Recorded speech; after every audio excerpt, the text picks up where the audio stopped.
To this webinar. And first of all, I would like to thank on behalf of our team accepting our invitation and being a part of this webinar. Thank you. Ramya, please proceed.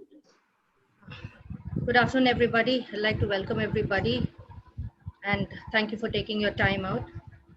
This webinar on renewable energy would be moderated by Mr. Dinesh Natarajan. I would just like to give you a short introduction about him. He's actually from Chennai, but I guess in the last so many years he's had a span of living in the US. He's got about 20 years of experience in the energy sector, mostly in the US, that spanned electric utilities, electric grid managers, and independent power producers. Mr. Dinesh also co-founded Scootless Energy, a niche and innovative player in the distributed renewable energy space.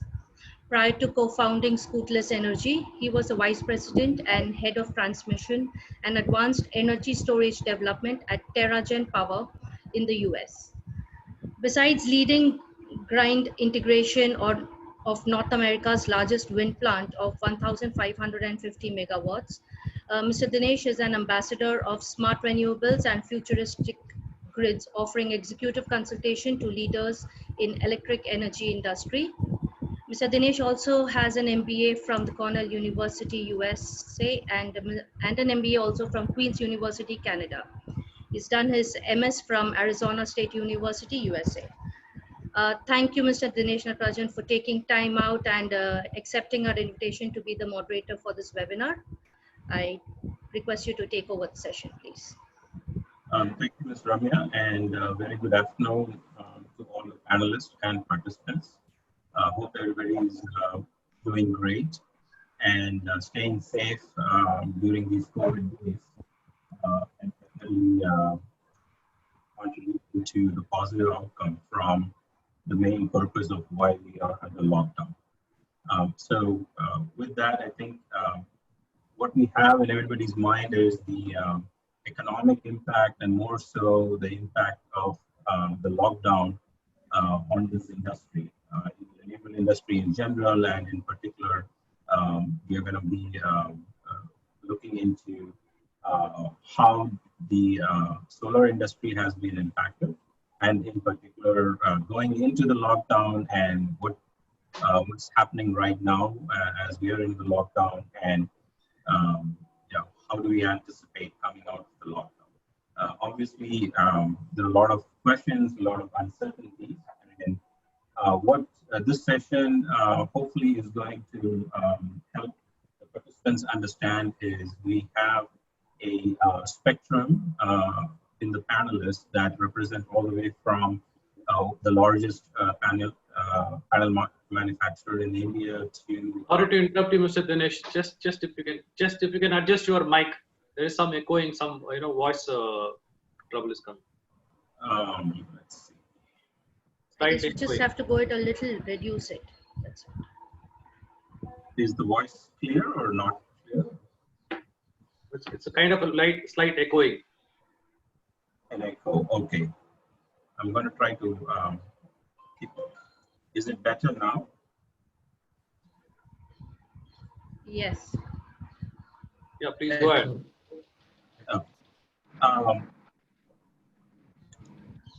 Thanks for that. Just cue me in if you have continued issues. And so I continue. So what we have is a spectrum in the panelists, starting from the largest module manufacturer to some of the module manufacturers across the spectrum, like international module manufacturers and also module manufacturers in the smaller end. And we have players who definitely are in the EPC line, who definitely are critical in trying to revive the industry by executing on projects. And we also have new entrants who are looking to see how new opportunities in the industry might help. And last but not the least, and I should say, in these times, the elephant in the room is we have Mr. Darmella, who is going to be the guy with the money and the pockets, the deep pockets that is going to be able to renew the industry. So we're going to try to um, gauge and understand the impacts across the board and hopefully help the participants with some of their concerns and questions. So let me get started with introducing the panelists. And I'm going to start with introduction of panelists that are representing the module manufacturers. So with that, I would like to start by introducing our panelists from REC Group, Mr. Rohit Kumar.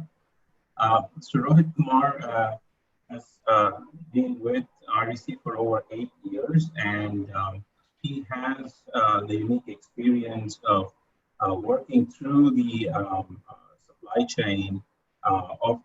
Dinesh, sir. Boss, your voice is not clear, Dinesh. It is echoing. I try to use the headphones. Maybe you can try headphones here, please.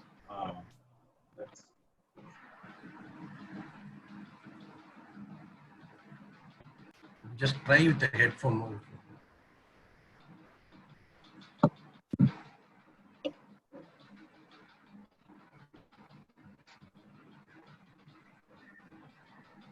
I have had issues using the headphone. Let me reconnect just a second. Yeah, by that time.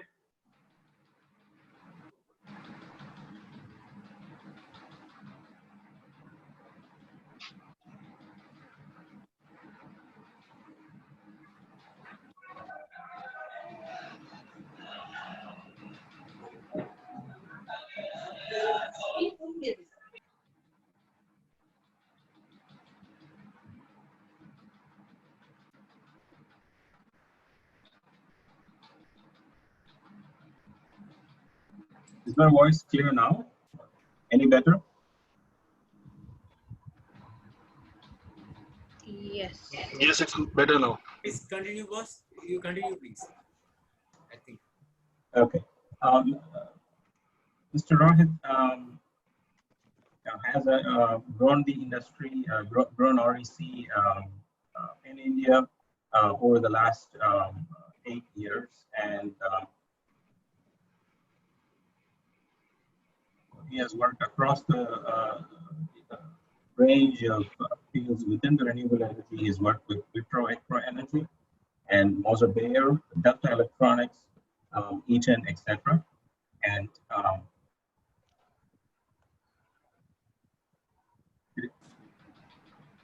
he has an electrical engineering degree from NIT Rourkela and has a Six Sigma Yellow Belt certifications.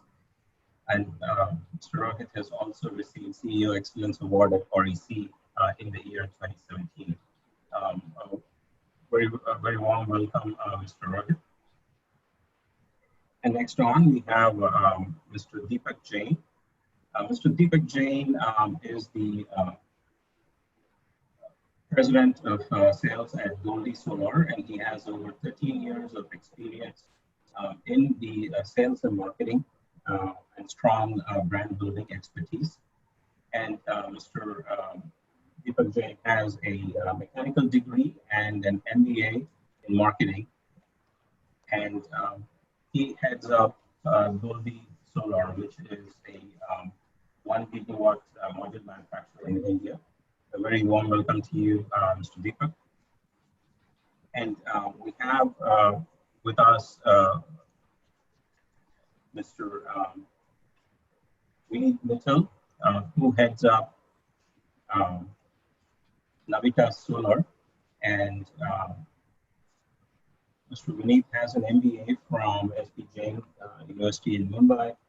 And he is as the promoter director of Navita Solar, has been the driving force behind Navita's growth. And we are expecting Mr. Sandesh Shetty, who is heading global sales for Wari Energy. And Mr. Sandesh joined Wari in 2013 and has since been leading sales across the board. And now moving on to the EPC players that we have here, we have with us from VRM Energy, Mr. Pasupati Kumar. Mr. Kumar has an electronics and industrial engineering background and an extensive over 25 plus years of experience in plant and machinery maintenance, troubleshooting, and leading project execution. He has experience in design, engineering, and successful commissioning of solar projects. And then we have with us Mr. Ramalingeshwar Prasad, who heads up Renewable's business unit under Larsen and Toubro, L&T. A very warm welcome to gentlemen. And now to represent the New Horizon, we have two companies here. One is represented by, and of course, we're awaiting his presence here, Mr. Atul Bhargava, who represents Central Electronics Limited, public sector unit under the Ministry of Science and Technology. And at CEL, Mr. Atul is leading the organization to make sure that it continues to stay highly competitive with new technologies. And last but not the least, we have Mr. Ganesh Raj with Solar Log, where he is monitoring a team across North America and APAC region to in remote monitoring of solar projects. A very warm welcome to you, Mr. Raj. And with these introductions, I would like to now get started with our session. And to make sure that we are responsive and also receptive to some of the concerns from the participants, what we have is we have two rounds of polls that we would like the participants to give their feedback in and share their concerns. So with that, Ms. Ramya, I would request you to start the polls. All right. First round of polls, I'm just launching. Participants as well as panelists can vote.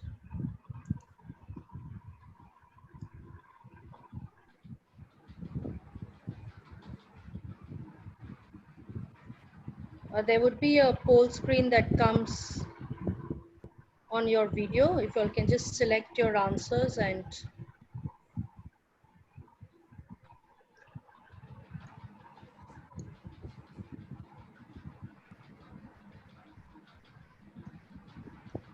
I guess the attendees can view the questions.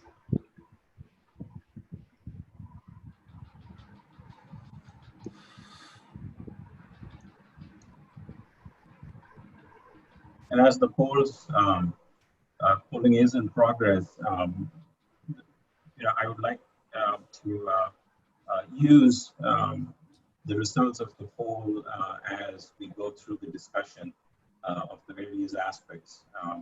And primarily this, I would like us to, as panelists, to address based on the feedback that we also receive from the participants.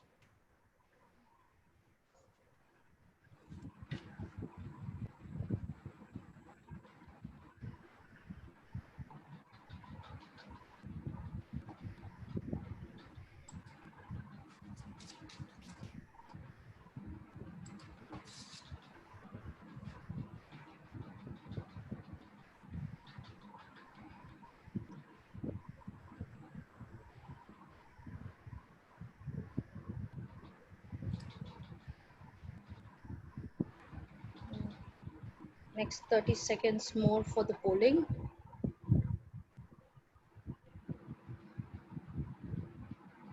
No.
Okay, we stop the polling.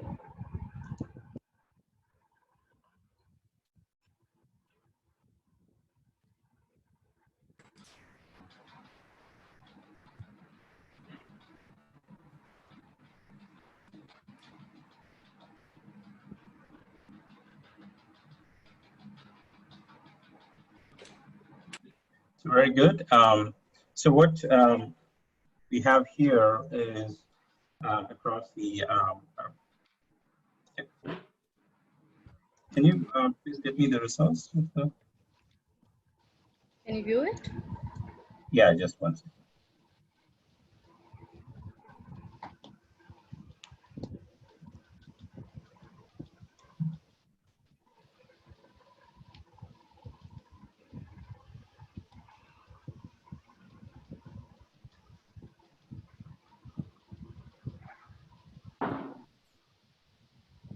So what we have, what we notice here is my voice clear now? Better? Yeah, it is better.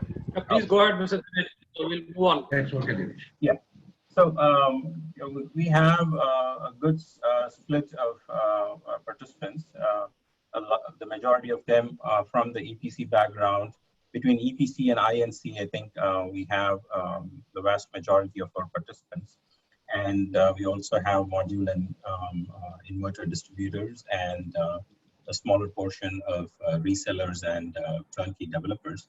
And when it comes to the market interest, majority of the participants are in the residential and CNI segment, followed by utility scale.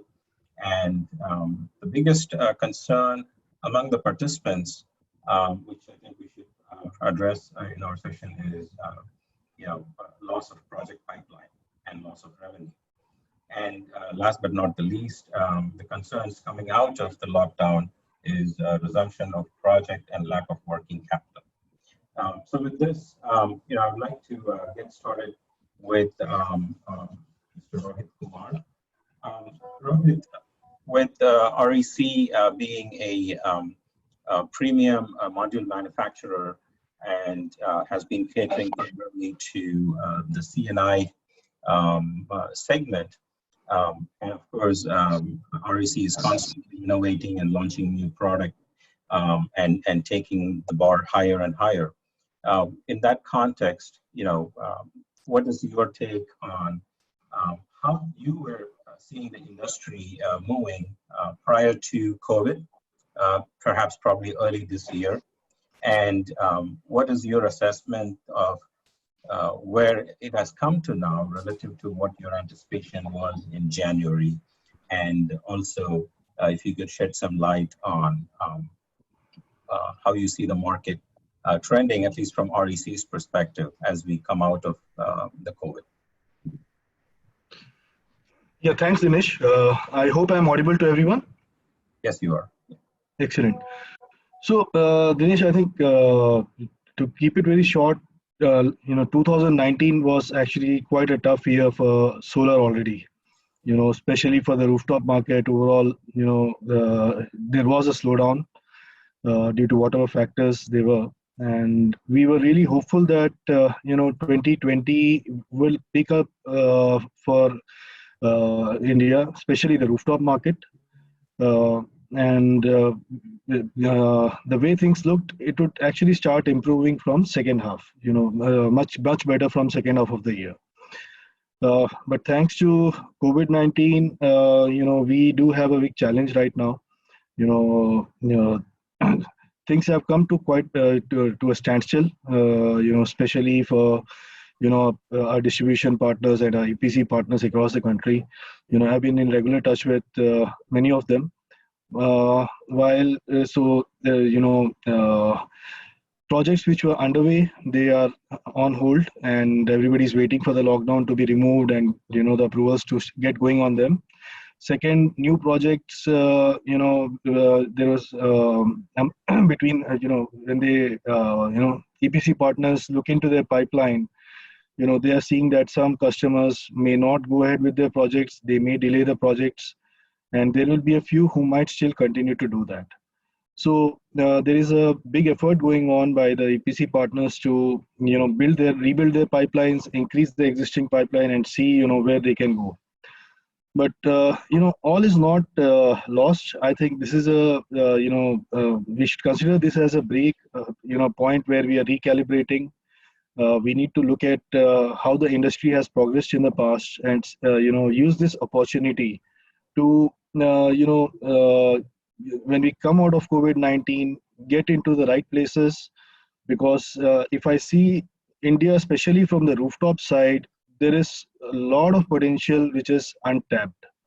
And the primary reason I see for that is basically the lack of end customer awareness, a structured approach to the market.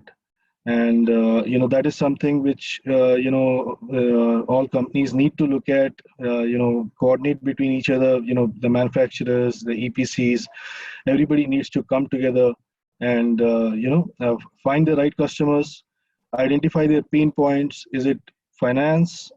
Is it cost? Is it they want a different technology? So if we are able to identify the pain points, then we can at least try to find a solution, and then conversion rates will also increase. So in a nutshell, that's what I see. And I believe coming out of any pandemic or a global recession, a combination of that which you're facing right now here will always be positive for renewables. Audience will be, the customers will be more sensitive to adopting renewables, because we are seeing, right, the last 30 days, 40 days, there have been so many videos and photographs which have gone around, and we ourselves have sensed that there is a drop in temperature, nature is making a comeback, air pollution has vanished.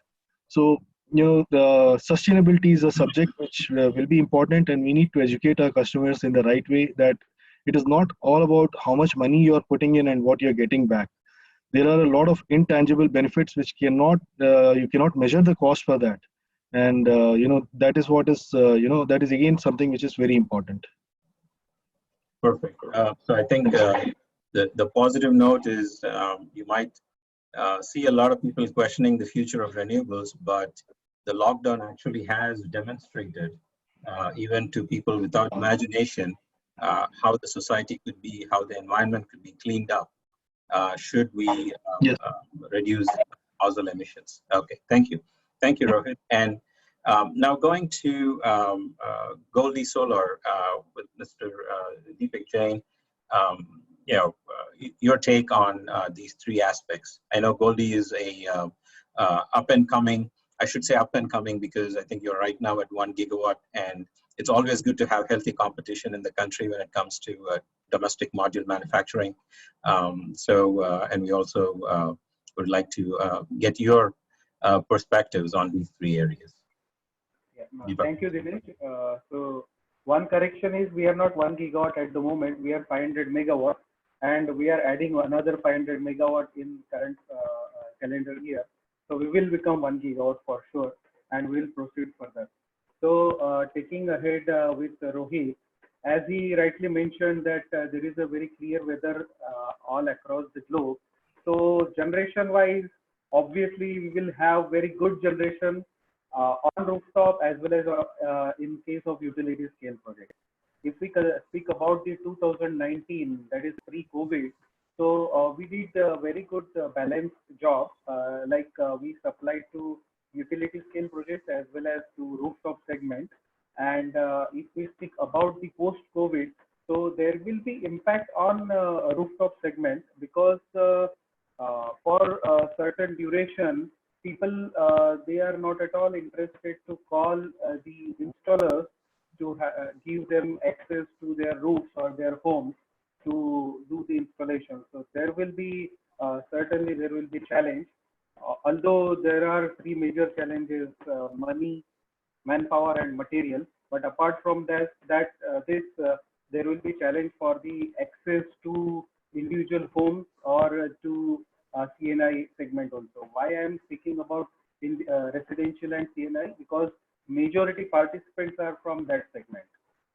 If we speak about the Goldie market share, so obviously we have the balanced supply, And in post-COVID segment, I think we see a major movement in utility scale projects. And obviously, there should be support from Government of India also, because ultimately they are the one who are driving our industry by the various policies. That's what my take is. Thank you. Thank you, Deepak. No, I think that's again something that what you mentioned that's really promising, and again goes on to demonstrate the benefits of a cleaner atmosphere is, and I have heard this from other industry peers as well. One in particular, they have had a power plant that has been operating for I think somewhere in North India. The power plant has been operating for 3 years now, and this past 1 month. April has been their historically highest power generation from the plant. And it's a 3-year-old plant, and it has performed way over the first-year generation in this 1 month with cleaner air. So I think that's again going to reiterate the benefits. Thanks, Deepak. Now moving to Vineet Mitchell with Navitas Solar. Navitas, I think, is probably the smallest of the module manufacturers that we have in our session.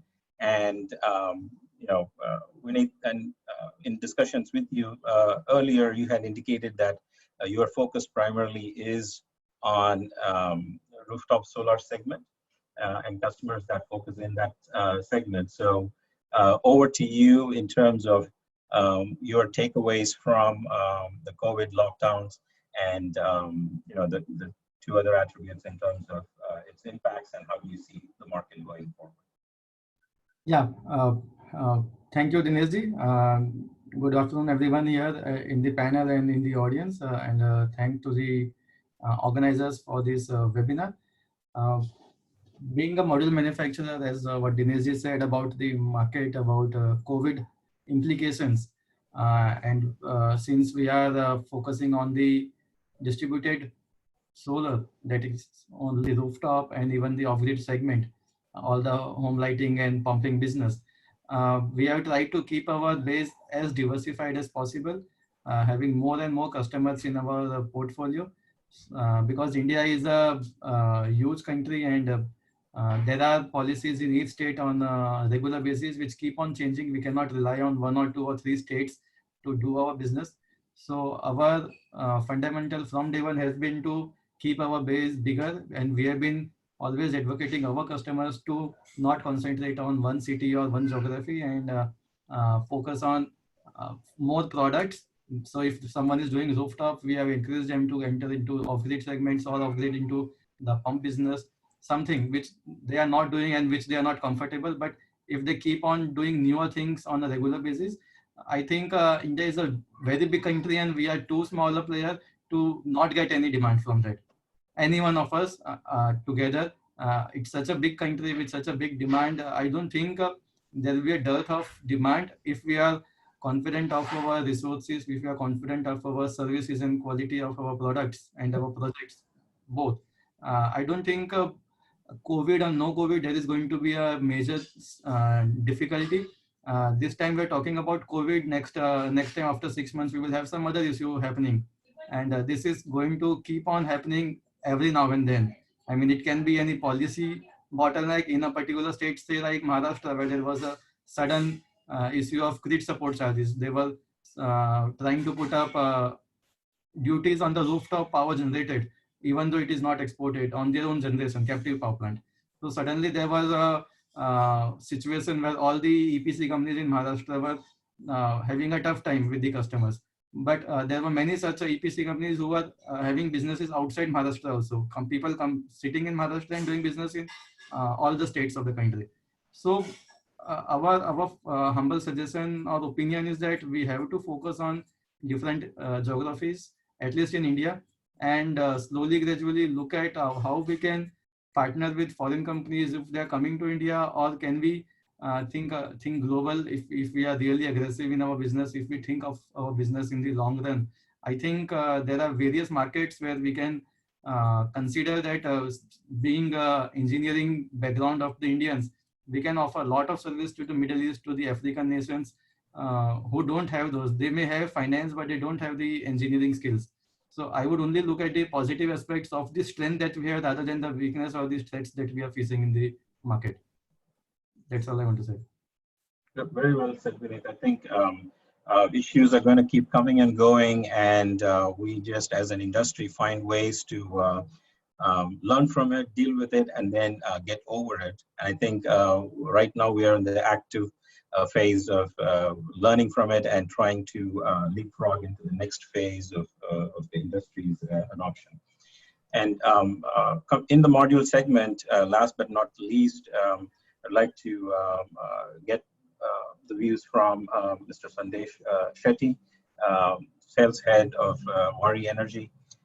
Sandesh, Wari is, I think, hopefully this time I hope I don't get it wrong, but I think Wari is the largest module manufacturer in the country. And you are scaling out, you're aggressive, and you have you represent the promise that domestic module manufacturers hold in the country. So over to you to get your perspectives. Yeah, Dinesh, am I audible now? You're am I audible? Clear. Yeah, very clear. Yeah, thanks. Because I was struggling with the line since last 20 minutes. Okay, fine. I came in the right time. Yeah. As you said, you're right. Wari is the biggest.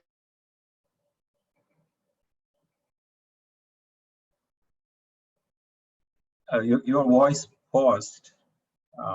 There's some connectivity issue. Mr. Dinesh, you can move on to the other one. Yeah, just I think he's resuming. Please hold on. Can you hear me? Sandesh, you might want to try to turn off your video and continue with the voice. Now you're audible. Please go on. Hello.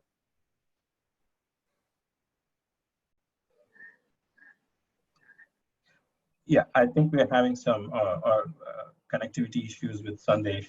So let's move on. And Sandesh, can you hear me? Can you hear me? Yeah, I can hear you now. Yeah, please go ahead, Sandesh. Okay.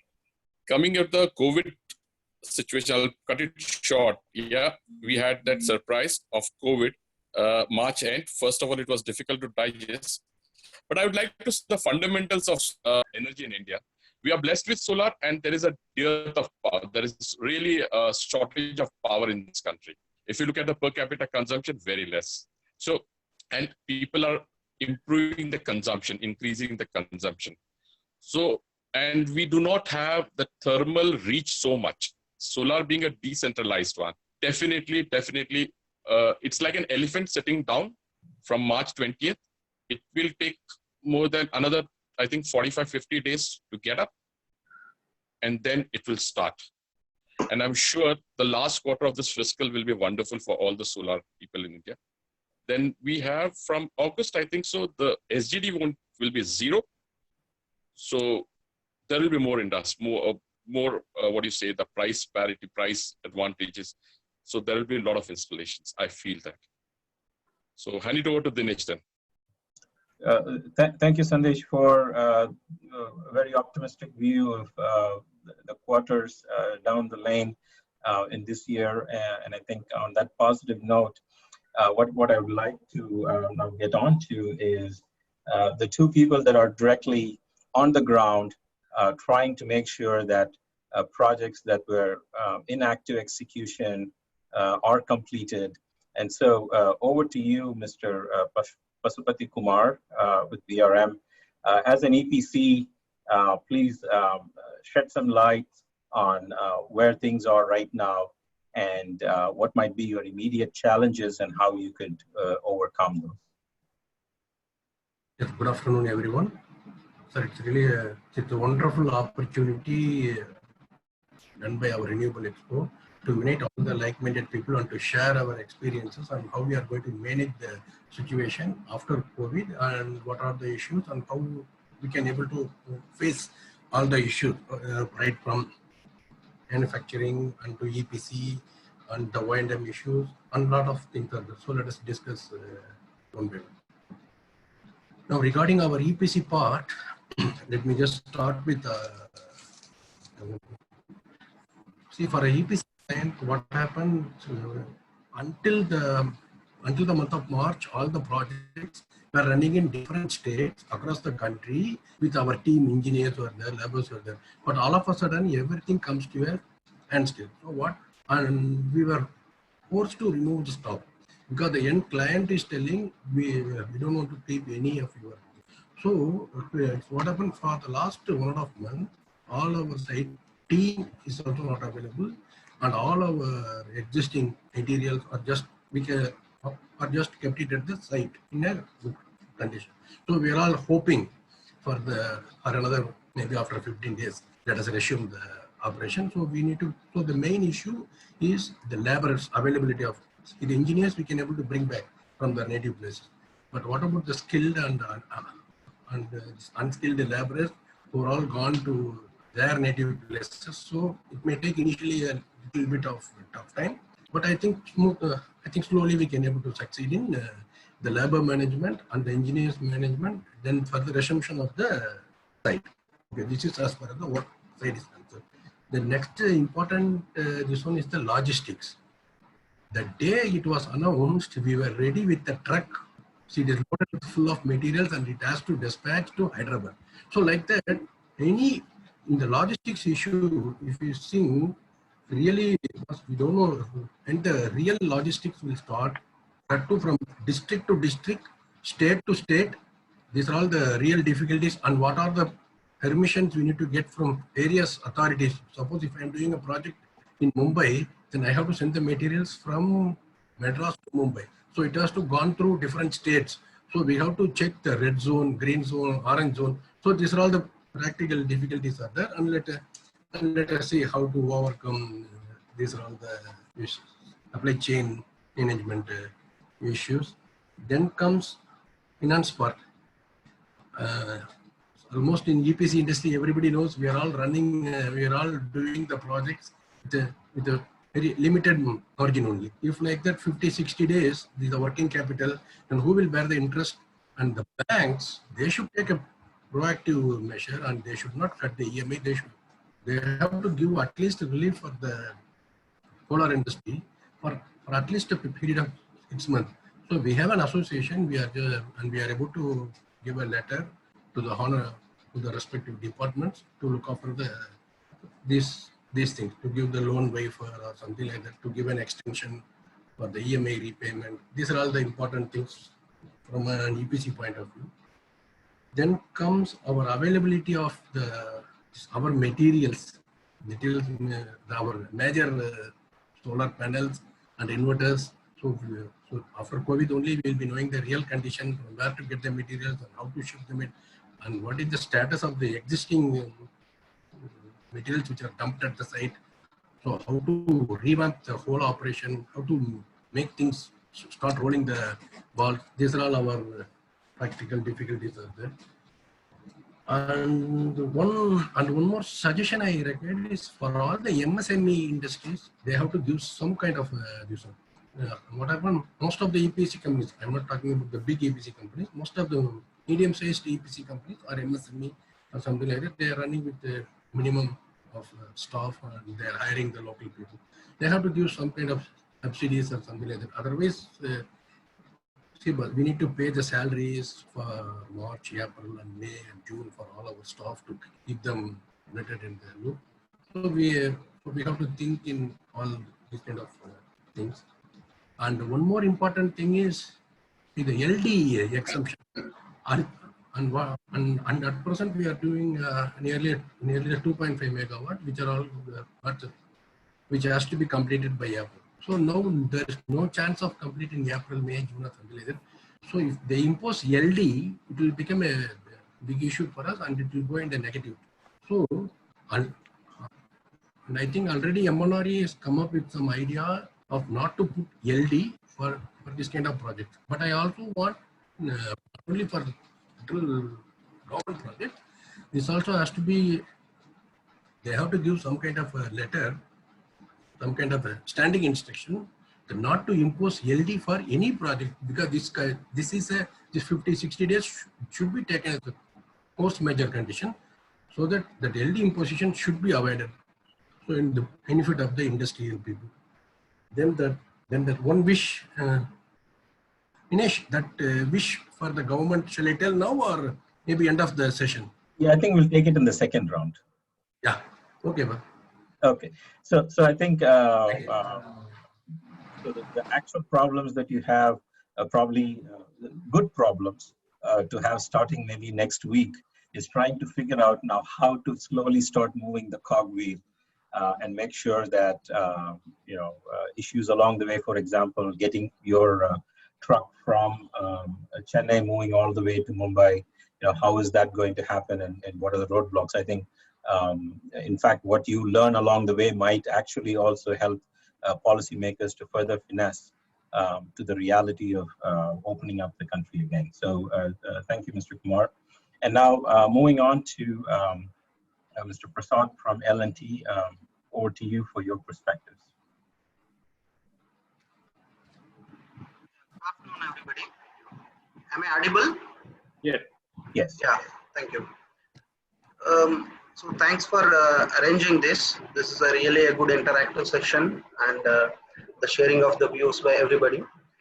So first of all, related to this impact of the COVID, if you see from the EPC point of view, there is a huge change happened in our life since last, I can say last 50 days. And this is really unexpected by anybody. And this has impacted in every industry and especially manufacturers of solar and EPCs. We are all facing a lot of huge difficulties which are of its own, first of its kind, I can say.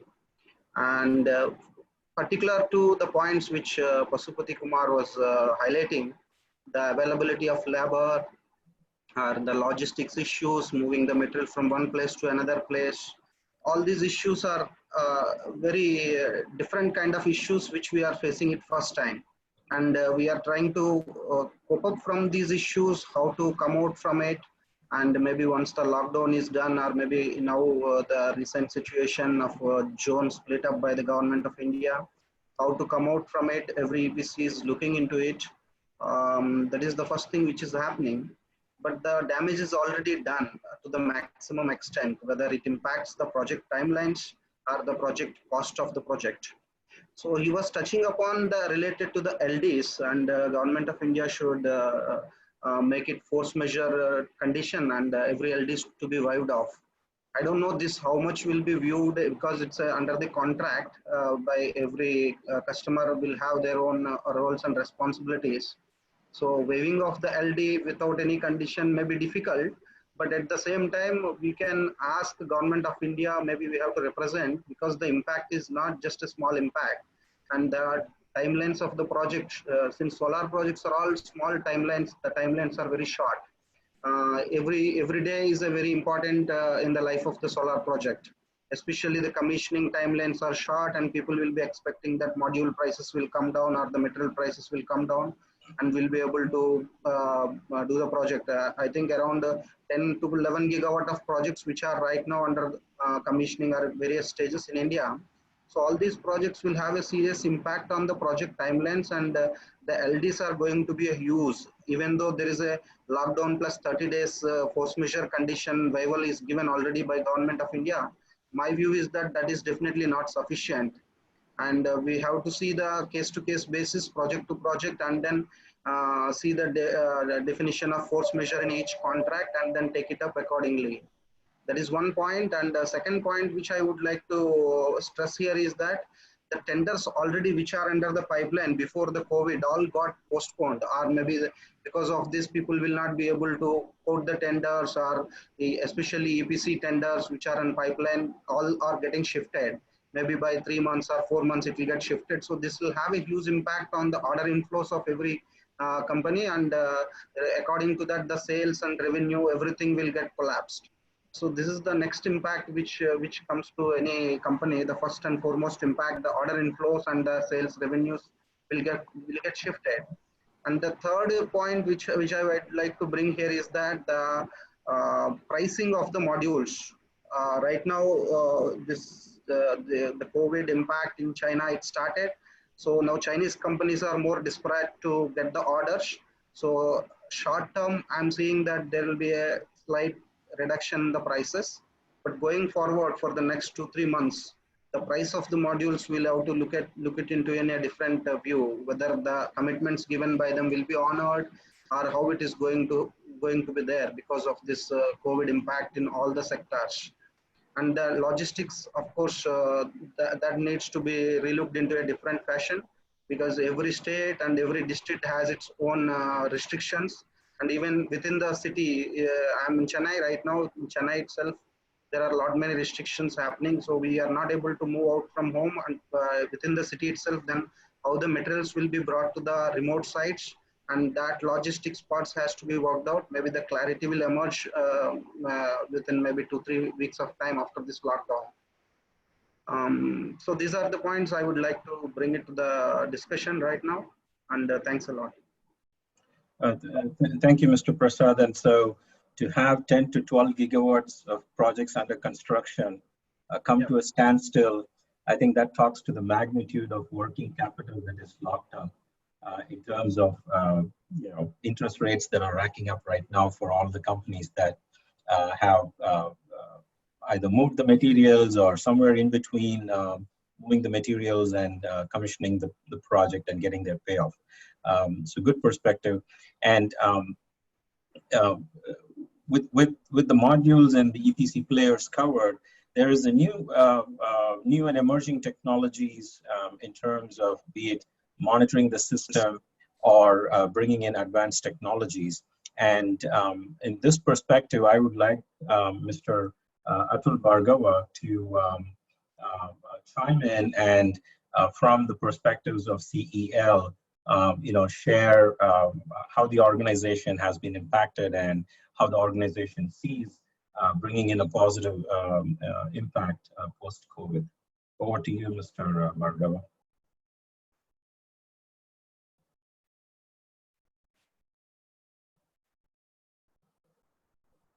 Mr. Bhargava, you're on mute.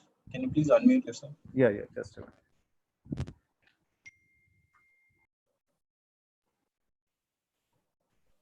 Yeah, so you can hear me now? Yes. So, well, the current situation is a challenge, but somewhere there is an opportunity also hidden, and while every country, every market has a problem currently, but coming out of this situation, demand build-up is going to take some time. But in terms of, if you look at the power demand, well, everybody must be reading newspapers. So in the short term, the demand has gone down to almost 20%. And in the long term, it is going to go down to March. So this form financials in the country. Discom is the customer. So this financial impact of 5 to 6% in terms of numbers looks very low, but when it is converted into a amount, Mr. Bhargava, your voice is impact the whole of energy scenario for at least next 1 year, and that is why even at the senior level in the government of India, there are discussions going on current to support the electricity sector.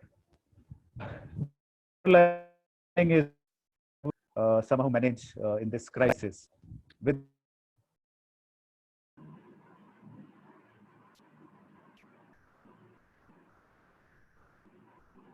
I got disconnected. Well, so it's a broadband problem. So can all hear me? Yeah. Yeah.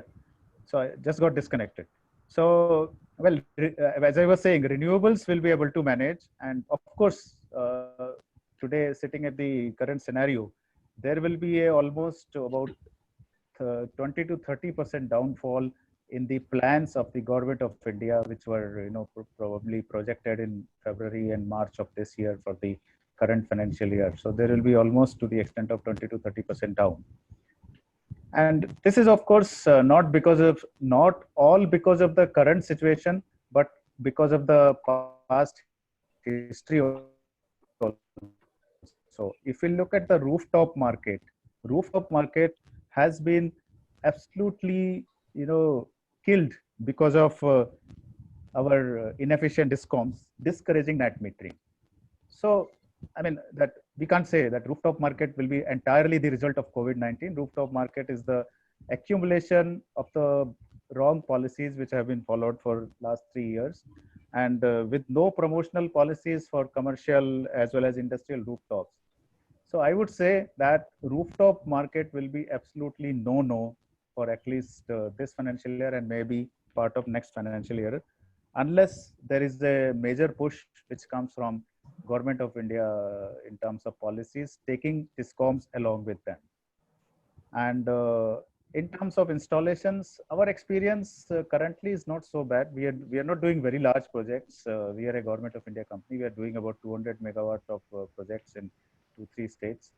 So we have been somehow, with the support of our customers, we have been somehow able to start the work at many of the sites from last Monday, which is 27th of April. We have been able to start, but of course, there are problems. The capacities have been curtailed. We expect payment delays from our customers. And of course, there is a problem of liquidity with our vendors. And under this scenario, with the liquidity crunch happening in future, whether rescos and developers will come forward to deliver projects which they have signed up. That's a questionable thing. Mobility of labor. Today, if you look at, everybody is trying to go down to their village. So mobilization of labor is going to be a big issue. We have to manage with whatever local labor is available. And also with, the land acquisition, which is anyway a big problem. So that is going to be a bigger problem, because in most of the states, the concerned offices are going to be not in functioning mode for at least next 2-3 months. So land acquisition, and after that rains will come. So actually the land acquisition activity will not be able to commence from October, November of this year. So which means all projects are gone. And with looking at this, CEL has taken a lead in asking MNRE to give time extension of 6 months for all the projects post-COVID, post-lifting of lockdown. Let's see what their reaction is. And also, if you look at the trend of last 6 months, in last 6 months, whatever projects have been awarded to EPCs, most of the difficult jobs were part of their responsibility, which is not the best thing to do. And which is not the best thing at present, because the EPCs are having their own difficulties. So if you look at land acquisition, if you look at, rooftop, signing up the rooftop agreement for 25 years, all has become the EPC's responsibility. So with all these tasks, it will be very difficult to deliver projects in this financial year. And I expect at least whatever the government targets were set, they will go down by 1/3. But of course, let's see what government is going to come up with a package, or let's see whether that comes up with to support EPCs. And concerning manufacturing, of course, now, the global scenario is that most of the companies want to move to India. But the ease of business, whatever which Government of India is talking about for last 5 years, is still questionable. We have not been able to, sort of do great things on that. So we'll have to really look at whether, with a pinch of salt, whether really the manufacturing will, under these conditions also, will move to India or not. And so, I mean, these are the points which I wanted to put forward to the panel and the audience. Thank you. Thank you much, Mr. Bhargav. I think well said in terms of trying to anticipate where, even though it is probably a 6 to 8 week shutdown, we anticipate a need to extend deadlines or timelines upwards of 6 months or thereabouts. and definitely the hit is going to be significant. And the same in terms of energy impact of the lockdown on the discoms financials as well. So very well said. Now, what I would like to do is go on to, and I think, apologies, Mr. Garmela, I think I missed you in the introduction round. And sorry about that. Zoom keeps switching the windows, so I'm not able to lock the position of the people as I'm talking. So I need to search for people, and I think I missed you in the introduction round. I would like to now introduce Mr. Shishir Garmela, the founder and CEO of Sunwest Capital. And I think after your successful stint in bringing out and spawning, I should say, Sunwest Energy, you've now are heading Sunwest Capital, which is a unique NBFC where you're focusing on the market gap in the rooftop solar financing in India. And Mr. Garmela holds an undergraduate degree in electrical engineering from University of Windsor, Canada, and a master's in accounting and finance from London School of Economics. And with that introduction, Mr. Garmela, welcome to the session. And what I would like you to do is, so we've heard from the module manufacturers, we've heard from the EPCs,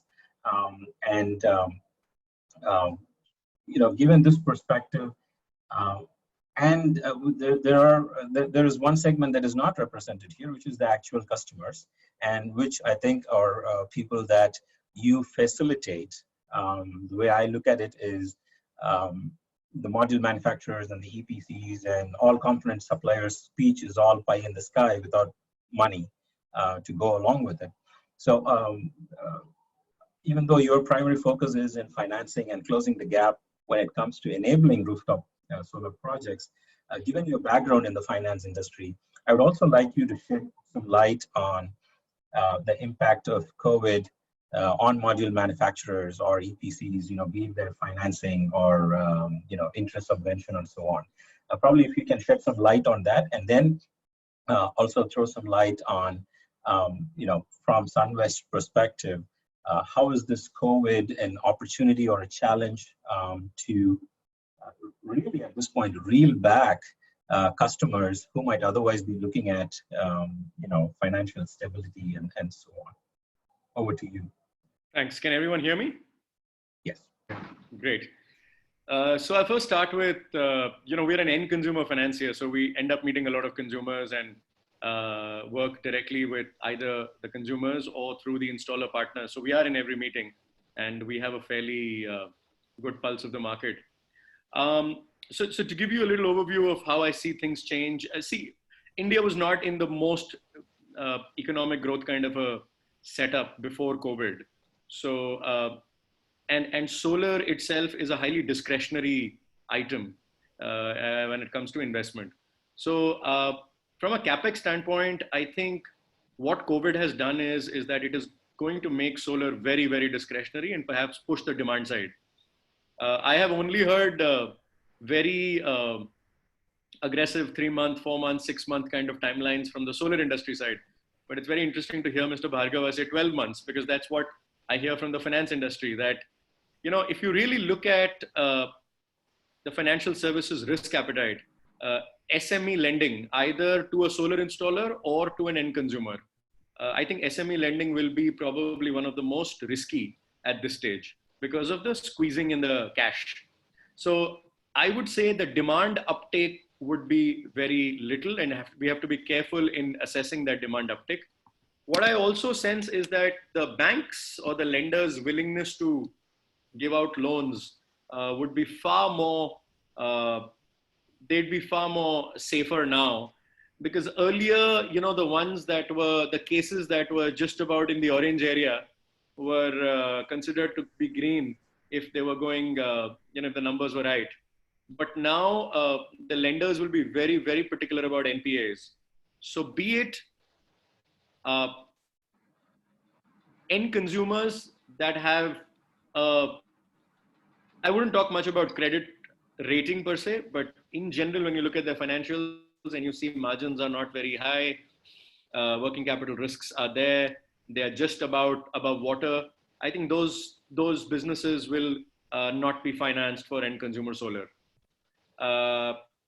Also for solar installers, it's an extremely risky business in the way that very high, very long sales cycles, very high competition, very thin margins. It's almost like a manufacturer's game where you make thin margins but on a high volume. But that's not how the installation business works. Every roof is very different, and a 5, 8, 10% margin is not going to solve your problem if you have a 12%, 13% interest rate. So I would be very careful about the solar market itself. The installer, fellow installers that we have. One of the things that I would I fear, and I would want to put it out there, is that this might also become an opportunity for people to aggressively pursue the OpEx projects. And cash is the same. If a business is not making money, either you give a loan to it or a capex or a PPA, regardless of the financing structure, there is risk. So I would urge the industry to not immediately run towards an OpEx model if capex is not happening. Have a look at the customer's profile, see if they can weather a storm. And COVID's been a storm to all of us. So I think what I fear is that maybe a lot of OpEx will start happening in the small commercial and industrial market, which would not have happened prior to OpEx, prior to COVID. On the residential side, honestly, I think solar is not, we're all worried about so many other things right now. So I would be a little wary about the residential market in terms of demand. And I also believe that, subsidy is largely what drives the residential market. And I'm no expert to understand how the government thought process runs, but if there is a delay in a subsidy payout, the residential solar installer or a developer may get hit. So one has to be very careful. So all in all, cash is tight right now. So my suggestion would be cut costs, stay lean, pick up those projects that give you high margin, or pick up projects where the customer will pay you even if he pays less margin, because working capital cycles and cash will become very critical. However, I want to end with one thought, is that we are looking at a sea change. Rohit mentioned this about the way the world is looking at climate change and sustainability post-COVID. So I see more and more money coming into the market, globally as well as in India. Equity, debt, concessional debt. You will see a lot of capital coming into the climate change and environment theme. But I think for the next 1 year, at least the rooftop market has to be very careful to be in survival mode. Thank you. Thank you very much, Shishir. I think the importance of the one point that you made should not be lost. And I think that's very important for the participants as well. Growth is there, growth is coming, but just be cautious on when the growth might actually be realized, and don't burn all your cash before you see the growth. I think a very great point. So with that, I'm going to hold Mr. Ganesh for the second session. And what I would like to do right now, Ms. Ramya, is open up the second round of polling to participants. Dinesh, sorry to intervene. I have a question to Garmila. See, sure. We have been talking about all the IPP and EPC companies. There are a lot of participants who are from product manufacturer, product traders, or those kind of people, and they are really in a kind of a fix. And when you talk about the higher layer, and we should also give them an insight about what they can prevent or forecast, or how they can able to really safeguard themselves immediate after the COVID, after the lockdown. And especially they, as you rightly said, they are going to face the problem of liquidity, because there is a constant expenditure which is there irrespective of any companies, if they have to really survive. So apart from that area, so what is your advice to these participants who are being a part of this webinar? So what is your suggestion, especially about the liquidity management for the people apart from the project companies, the people who are involved in product manufacturing, that is supporting the industry, and those who are into trading, right? So we have huge number of people who are involved in this, in terms of number of players, number of manpower which is involved. What is your say about it? Yeah. Sir, I can only give you financial advice to the extent of my own little knowledge. So I won't be able to give you a great detailed knowledge about how to run a business in the manufacturing and services side, but I've run a services business as a solar installer earlier. There are a few thoughts. I think number one, the rates will come down. The bank rates will come down, and some of the relationships that you have on the public banking side, maybe a PSU, or, I think those are relationships that you want to hold on to, because they will pass on some rate benefit. I also sense that SIDBI is planning to come out with a few options for the MSME market. So if there is anything that can be availed there, I think that's the second point. I think the third point is, as an industry, we've noticed that everything to do with solar associations are for very large developers or utility players. The small scale solar really doesn't have any lobby in the market or in the government, sorry. But this is the space that employs the most number of people in the Indian solar market. So I think it's about time we all get together also and present some, I know of one institution that did a very strong lobbying for the market and against the grid support charge in Maharashtra. And so something similar, either to state or central government to probably give out more subsidies for manufacturers. And, so these are my 3 or 4 points. What I also feel is that, notwithstanding the dollar, manufacturing in India will, I think, take off vis-a-vis China. So that, nationalistic make in India kind of a thing would, I think, take off. It's just as a theme that I feel, and as manufacturing in India kicks off, or the ease of it kicks off, we may become a very competitive hub to export out to the regions nearby or Africa. As Vineet said, that there are opportunities, to look at other markets. See, the sun is still shining. We are still consuming electricity. So I think fundamentally nothing's changed. But we need to be a little innovative in the way that we survive the next 1 year. So these are 3 or 4 of my points from looking at the market. In short, I should put it, consolidation and cooperation is going to be the key for the people who are, on the layer 2 and layer 3. Sir, if you could not compete, you could compete with 5 and 8% margin before COVID, but after COVID, you cannot, it's going to be bloodbath. So you have to be collaborative. People might, every EPC, including ourselves, we used to say that we do projects in multiple states. Maybe now you don't do projects in multiple states, you just stick to your state and, cut costs and be, as you said, the word consolidate, right? I think I stay in the city of Mumbai. I think there's enough rooftops in Mumbai for, to become a very successful company. So I think some of those ideas will have to come up. Just running behind projects anywhere and everywhere for scale, I don't think that, in my view, is the most cost-effective option. Because so know your strength and stick on to your strengthened area. So the area where you are really having a lot of strength. So that's one of your suggestions. Yes, we've seen it in financial services industries. There are lots of NBFCs that have done very well in Tamil Nadu and Karnataka and the southern states. They know they do only one product. They know the product. They do only one geography. They know all the people there and the behavior there. There is no NPAs. There is no issues. They also don't have this, very high ambition of growing across India and having lots of branches. So I think growth comes at a cost. And at this point of time, when cash is tight, I think one has to be very careful in the way they plan the next 12 months. Thank you for your input. And I would like to have another question to Mr. Ramalingeshwara Prasad. See, I know when we're talking about the post-lockdown operation starts, that should be a kind of a norm. The new norm has to come in place. That is a kind of an SOP. So how do you see that? So what kind of SOPs you suggest for the project companies? I'm sure every project company must be having a standard operating procedure. So can you just brief on that so that other participants can also have an idea how to prevent themselves? Yeah, definitely. Say there are already our companies started working on it, and there are certain guidelines started released about this particular aspect. And today only that norms got released by our team from our administration and HR team, how to work at site in this particular scenario and how to work at offices. So these are all the basic fundamental things they have touched upon. Means how to enter inside office, what are all the precautions to be taken, and what are all the minimum requirements to be maintained along with the code of conduct kind of issues.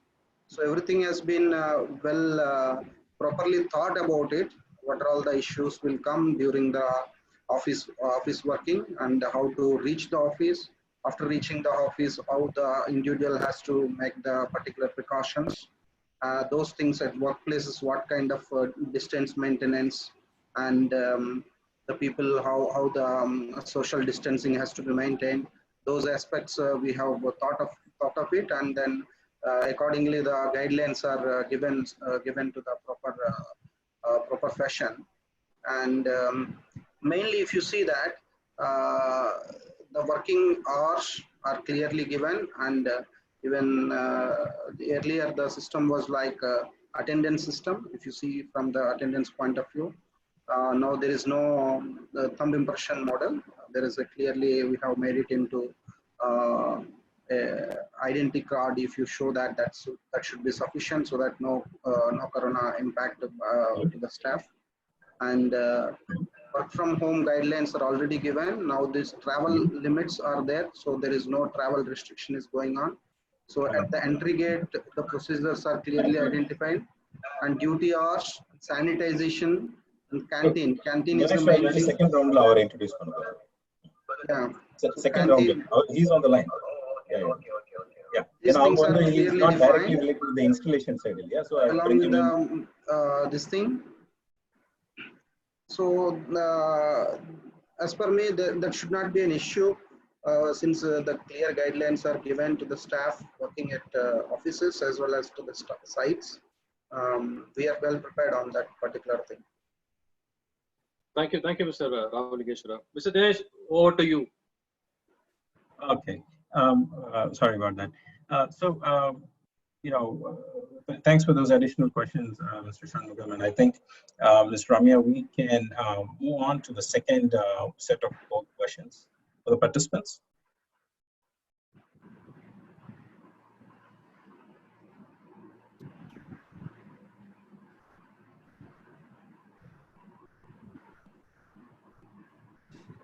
So while the second set of poll questions is in progress for the participants, the primary focus of this second round would be, we've talked about the challenges and pitfalls and caution notes and so on in the first round of discussions. But I would like to have all the panelists focus on, okay, we are where we are, and going forward, what are the promises that we see, and what are great opportunities? Perhaps it might be an opportunity to pivot from existing operations into new areas and so on. So with that in mind, let's just wait for the poll to get completed.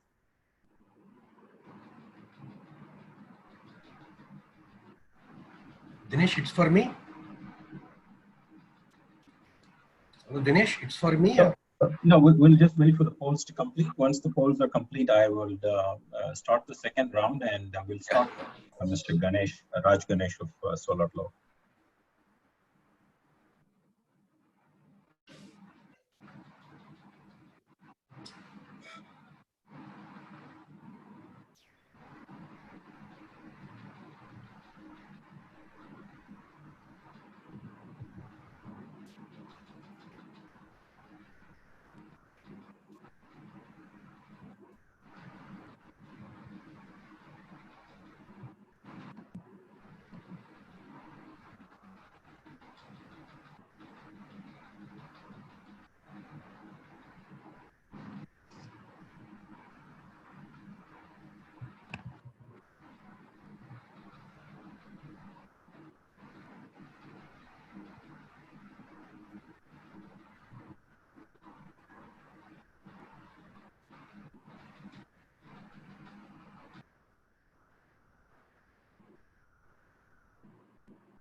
Ms. Ramya, how are we coming on the poll responses?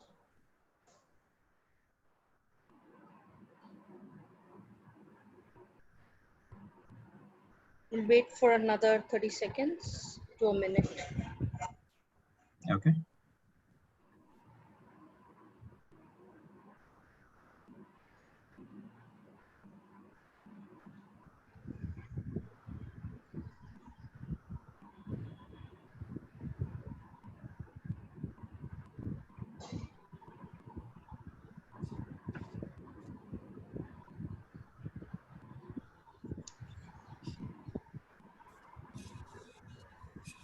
30 seconds, we end the poll.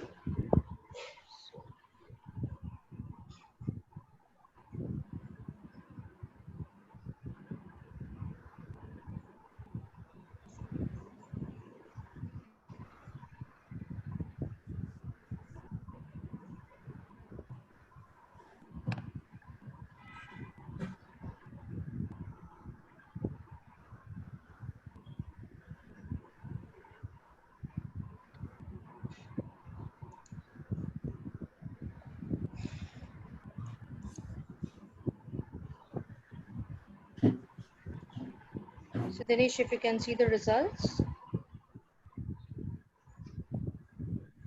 Hello. Yeah, Mr. I'm able Dinesh. to, yeah, thank you. So the results are up there, and I hope all the panelists can see that as well. So I think overwhelmingly the post-COVID revival for the participants, they are looking for additional or new revenue streams. So it looks like they're already thinking in terms of how to augment their cash flows. And the biggest concerns over, and I think this resonates with the comments made by Mr. Bhargava and second by Shishir, is the timeline, over the next 3 to 9 months. What is it that the participants anticipate to be their biggest concern is project finance. Stands out to be the main issue there. And the last question that I had there for the participants is also to help the panelists in their responses for the second round, which is if there is a wish from the government, what is it that in general the industry participants would wish for? And there's a good number of people that want everything, but then the majority looks like are looking at relaxing the norms for debts, disposal or collections, and interest subvention, and more aggressive solar targets and easing of imports. Now with this, what I would like to do is move into the second round, where and second and final round of our discussion, where I would like to focus on the new opportunities that could come out of COVID-19 lockdown. And I think we already heard from all of you that there are positives in terms of people being able to experience the benefits of the lockdown in terms of cleaner atmosphere or increased production and the importance of fossil-free energy. So with that being the case, let me start with Mr. Raj Ganesh of Solar Law. And I think you represent an industry where you're trying to do things differently in terms of remotely monitoring solar power plants. So over to you, Mr. Ganesh, to start about the new opportunities that could be out there in the industry. Good evening, everyone. Am I audible now? Yes. Yeah.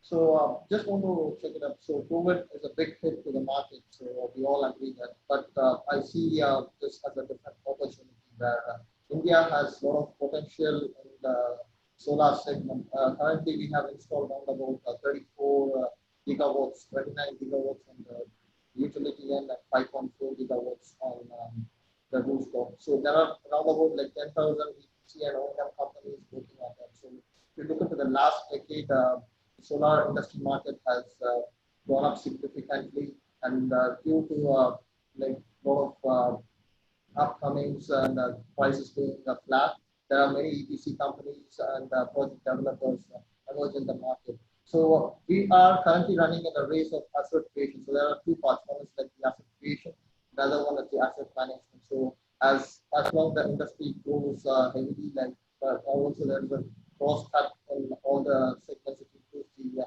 O&M and the asset handling charges are reduced year by year. So if I ask any company or a project developer, is it like, can you build the similar kind of assets which you built last year with the same potentials and volume and markets? The simple answer is no. So the companies like the Taiwan companies can sustain in this hard period where they could offer the employee salaries and they could hold the infrastructure of the company. But a lot of other smaller companies are working on a day-to-day business where they get swallowed out with this impact, and sustainability becomes a huge question mark. So like the main idea we would promote being to any EPC or a project developer is like 30 to 40% of the revenues of the company should be managed from the services, either by managing the assets or servicing the assets. So this makes a company more sustainable. There are like n number of factors affecting to it, but I just want to highlight a couple of things in the solar market. So if you look down the road, minimum return of investment period for a solar asset on a C&I space would be like 7 years. So where I'm sorry to interrupt, Mr. Ganesh. I guess you're going too fast, and the clarity is not good enough. If you could just slow down, and it would be easier for our participants to hear you correctly. Sure. So I just want to repeat it back, like the companies which are having issues with the financial, so like most of the companies are only in the race of creating the assets. So our simple principle is like there should be minimum 30 to 40% of the revenue of the company should be from the existing service business from the asset which they have already created or by servicing the assets. So when you look on the asset creation for an end customer on a C&I space, the minimum payback period is 7 years. In those 7 years, when you look the fixed price, owned contracts, and the warranty and workmanships are in place. So we cannot define the exact cost associated with the O&M and managing the assets. So the main thing for the end customer or the project developer is managing the assets, making the performance guarantees, and reducing the O&M cost and making the availabilities high. So here is a question comes like for the new companies where they don't build a lot of assets or they don't manage the assets. So in that scenario, like what would be my survival in the market? So this is where we introduce a concept of having a decentralized network, as many of the players are in the market saying like they don't have mobilized people who can immediately go on the site to turn around the system or investigate or bring back the system. So like let's have an example, like a EPC company in Chennai who has executed a project in Mumbai where if there is any site issue, they have to deal with the people, they have to send resources from Chennai to all the different parts of India. So this is where the cost becomes a key factor. So now with this COVID crisis, we should have a cluster of decentralized networks where we access the assets on a much faster time. So what the market needs is not only a provider to provide the hardware and software in terms of monitoring, but to also understand what is the supply side, demand side, and load side of the customer with respect to grid environment. As you can see, like most of the utility companies are coming up with the net metering policies, like you have to have your self-consumption when you have a solar on the roof. So all these things are coming up slowly on different states as well. So currently the grid environment is not that flexible or intelligent to see like how much is the demand from different spaces or to analyze the load from different customer segments and to have the right installation. So too much installations also creates an impact on the grid where the grid stability becomes an issue. So where I like SolarBlock steps in as a neutral solution partner where we help the customers focus on the guarantees and the grid stability environment. On top of it, like what we are like introducing to the customers is to have a like a kind of proactive maintenance and proactive asset management rather than being a calendar approach, where we can analyze the failure rates of the system better with the root cause analysis and measure the quality of service. So here, the companies will move to another level where we see with the post-COVID crisis, like it depends upon the skill set of the companies who has a better O&M team, have better hold in the market in terms of providing optimized O&M solutions. So, and also like the concept of having a good system, like analyze the failure rates, quality of service from even from the equipment manufacturer, also widely focused by different players in the market. So, which for existing assets, if we manage it out, like then easily the companies which are decentralized can make the financials good and they could survive in the market after the post crisis. As everybody has given the vision, like there'll not be much movement over the next 6 to 9 months in any value creation of the assets. This is what a general scenario. Thank you, Ganesh. I think so. In a sense, you see an opportunity to where companies like EPCs probably might look at pivoting to asset management as an add-on service or an additional service offering. So thanks for that. And over to you, Mr. Rohit Kumar, in terms of what bright spots can we see there as we exit the COVID lockdown and opportunities there. And one thing I would like to also ask you is, and this is a repeating sequence, is if we were to for a government policy support in terms of your wish from a government of India, what would that be? Thanks, Dinesh. I hope I'm audible. Yes, you are.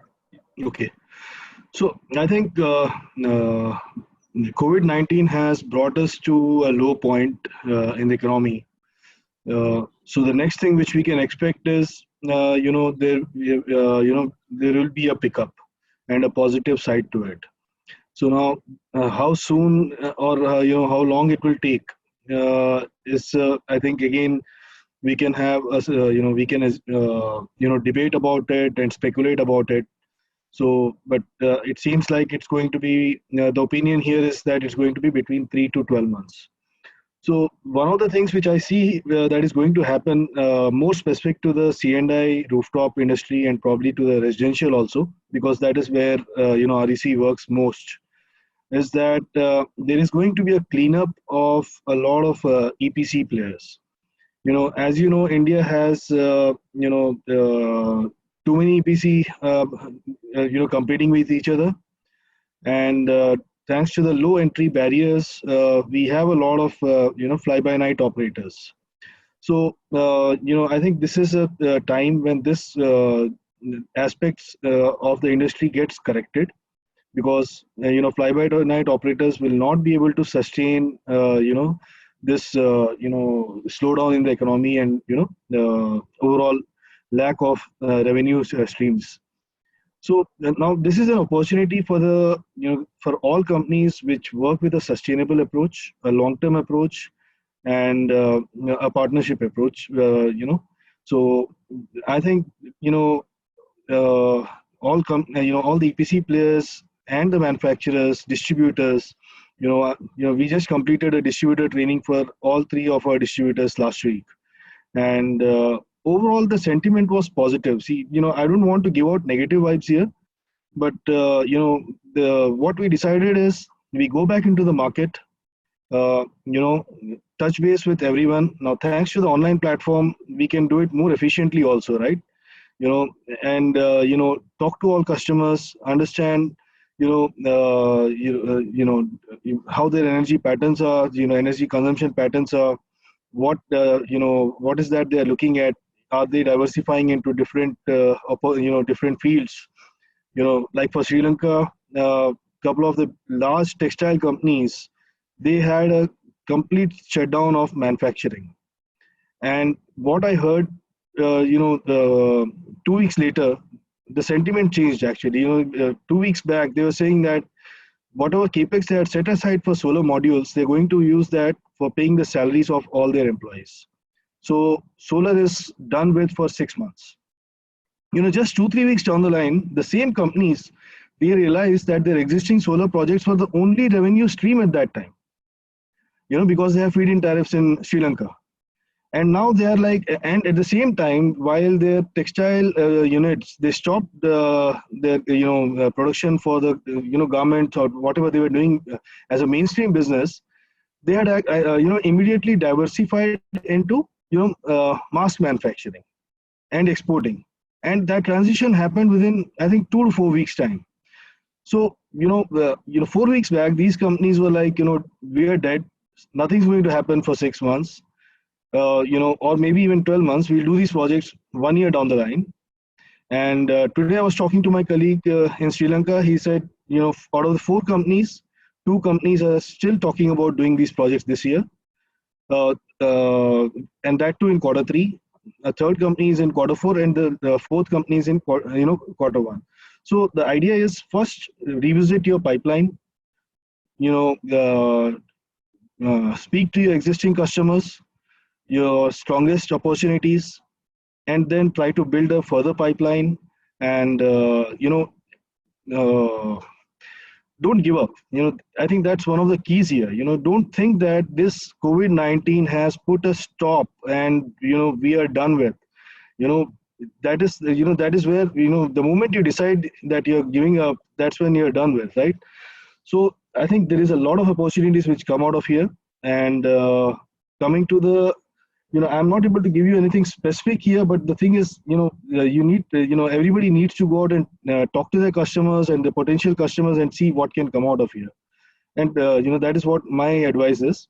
And coming to the wish, I think what I would, expect from the government here is, the rooftop industry needs a good support. And India, as we know, doesn't have a lot of manufacturing. Things are improving, and our manufacturers are trying very hard. It's very tough to compete with China. We also face the same competition, and I know that. So one of the things which the government can do to actually give a boost to the solar industry is basically look at how things are in countries like Australia. Why is the residential rooftop doing so well there? And second, pick out from even China and probably France, where they the government is basically supporting advanced technologies, because the faster we adopt the latest technologies, the advanced technologies which give you the highest energy yield, the longest reliability, the best reliability. Solar is a 25-year investment. So the solar system which you're selling to your customer is not a system, it's an appreciating asset for them, because energy cost is going to increase every year. And the solar system which gives you the same amount of generation with least degradation and least failures is appreciating asset for you. So government needs to support the high advanced technologies, probably by removing duties on these products, because they are not being manufactured in India. And even better is to incentivize usage of high technology products, and that's not necessary to be to be supported by subsidies. There are many other ways to do that. Probably tax credits to the consumer, or a tax benefit to the distributors or EPCs who are using high efficiency products. I don't know. I'm just throwing out a thought here. So yeah, that's it from me, Dinesh. Thanks. Thank you, Rohit, for that nice summary in terms of not giving up, and then what the government could do in terms of enabling adoption of advanced technologies. So thank you for that. And over to Vineet Mittal of Navitas. Vineet, over to you now. So one is the government's intervention in the whole segment, how they are going to look at just sorry to interrupt you, Mr. Vinit. Just I could able to see there are a lot of participants in the Q&A and chat. They are trying to post one thing, that stop importing so panels from China. So what is your being one of the major players? So what is your this is a kind of a sentiment, which anyway still we have to address this. So your view so on there was that. a question in the Q&A also. I just typed my answer for that. I was coming to this point exactly. So there is not going to be a complete ban or stoppage of Chinese imports. It cannot happen. India is still, I think, dependent on China for more than 80% of their solar panel and other stuff requirements. But definitely, because of this whole COVID situation, the industry and government at large, they both have realized that there is too much of dependency, and there has to be a stop to that. I mean, we cannot completely stop it, but there has to be at least a 30-40% reduction in the Chinese imports. Take it forward to at least 50% from local manufacturing, and remaining we can buy from imports wherever. And if you have been following MNRE and all the other announcements and Twitter feeds for the secretary, the just retired secretary, Mr. Anand Kumar, he has just been shifted to another ministry. So he has been very vocal on the prospect of incentivizing or enhancing the local manufacturing by various means. It can be in the way of putting up BCD very soon, and upwards of 15 to 20%, even higher. They have asked for industry representations on how much duty is required to support the Indian manufacturing. More importantly, they are looking at and developing the whole ecosystem of manufacturing. It does not mean only solar modules. It will be a cluster of solar modules plus the cells and the whole ancillaries like the EVAs and backseats and glasses and ribbons. Everything they want to be made in India. And I don't think there is going to be a very big challenge to start those manufacturing in India. It is only the little bit of push that is required by the industry from the government in terms of some duty protection or things like that, because it's not duty protection. China is already giving that. We just need to be at par with the Chinese counterparts, because there the finance cost and the export incentives that the manufacturers get when they export those products, those are at a very high level. If we are going to compete each other only on the aspect of cost of the material, then we are at par with them. But because of the various tax incentives and the interest benefits that they get, that is why they are cheaper than us in India. So government has to somehow make a move of a bold move of incentivizing this manufacturing, and this is going to be a very high time, because otherwise, if we keep depending on the Chinese imports, we will always be under the threat. Like currently, what we are dependent on the fossil fuels. This is going to be a similar situation. We are dependent on China for electronics. Now we are going to be dependent on them for solar, and things will keep on going like that, and we will keep on facing this kind of disruption from China. See, COVID situation didn't start in India. It started in China, and the market was already disrupted for Jan and Feb. There was a lot of issues in getting the products in India, and we didn't even anticipate that the situation within India will get so much worse. But still, the manufacturers from India, they were standing up. They were providing the raw materials and the solar panels as much as possible. I don't think the government faced such a big issue when China got disrupted, even though our manufacturing was not as big as the China. I'm sure all the manufacturers in our forum here and across the country, they tried their best to support their customers and support their deadlines, because every time in Jan, February, March, there is a huge pressure on completing the projects. All of them have a certain deadline, maximum of March. So it is always good to have local manufacturing. It is not only because I am as a manufacturer speaking about this, but overall for the country to be dependent on China is not a good situation.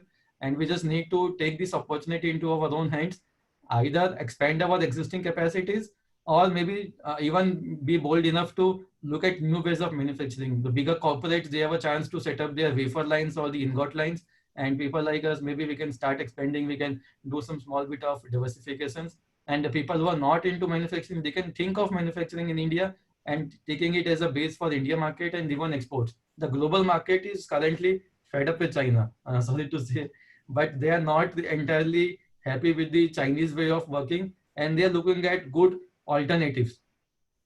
We are always on a daily basis looking at news where the Japanese companies or the Korean companies, they are trying to shift base from China to other countries. It is upon us whether we can take this into our own benefit, or all these companies will go to Vietnam and Thailand. Again, Vietnam and Thailand, although they are outside China, but they are working on more or less the same lines of China. So people will like to work with India, because being an open and democratic country and trustable counterparts, people trust India more than the other companies or other countries. So it is, I think, a very big opportunity suddenly that the manufacturing has come up after this whole situation. Apart from that, Dinesh, one more thing that the government is focusing on is the setting up of RE export services zone. I'm sure everyone has heard about this. Just I want to still reiterate the point if someone is not knowing this thing. So India being the IT services hub for the global economy, and I think more than 30-40% of our GDP is contributed to services.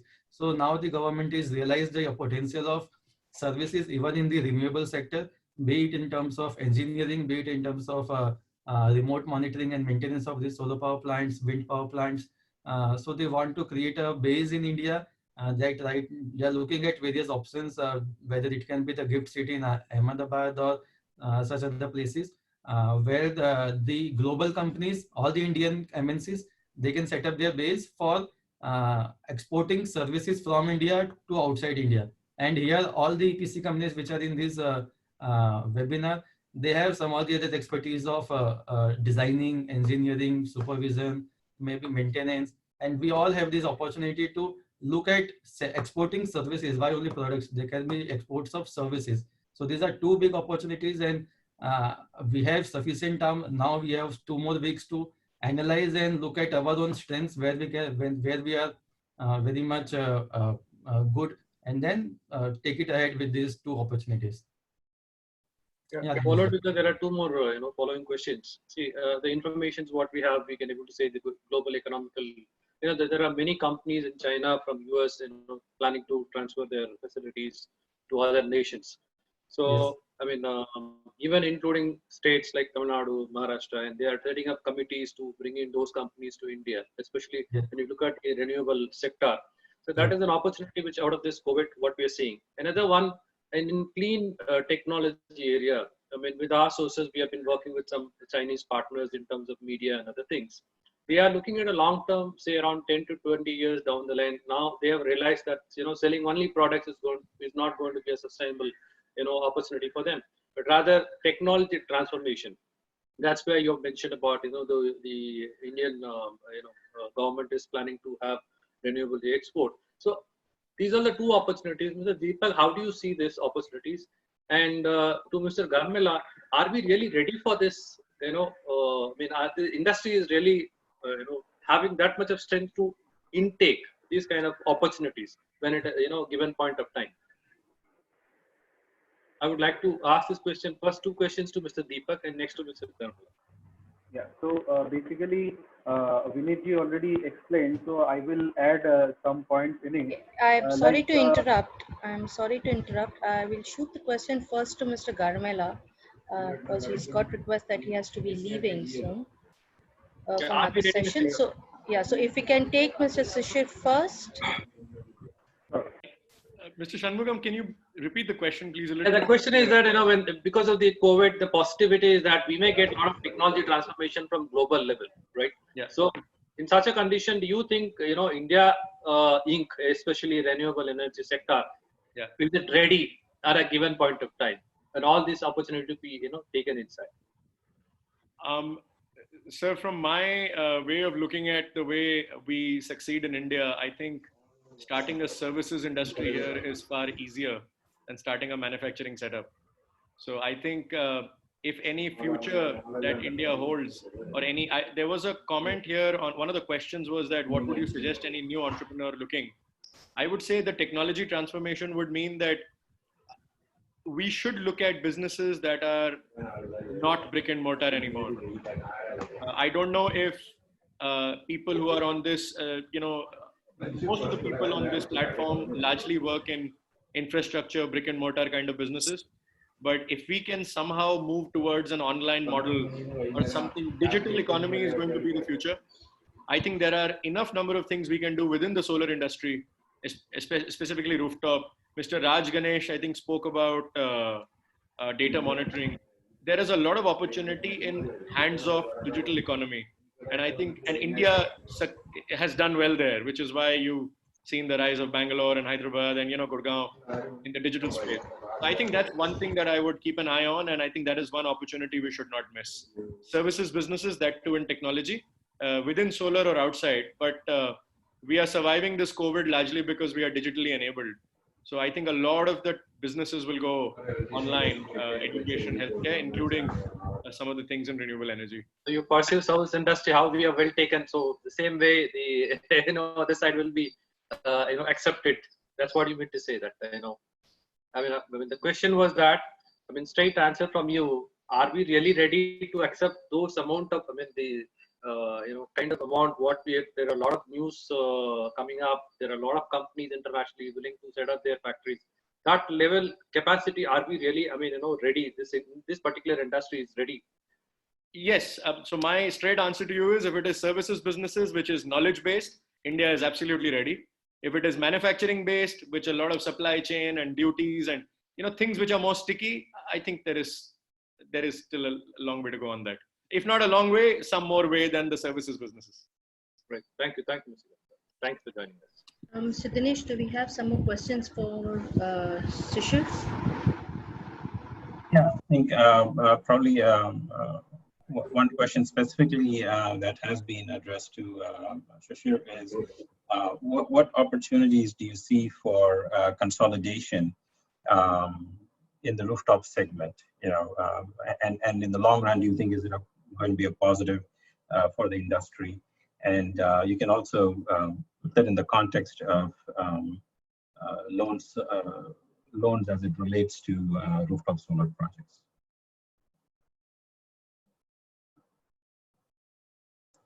You're on mute, Shishir.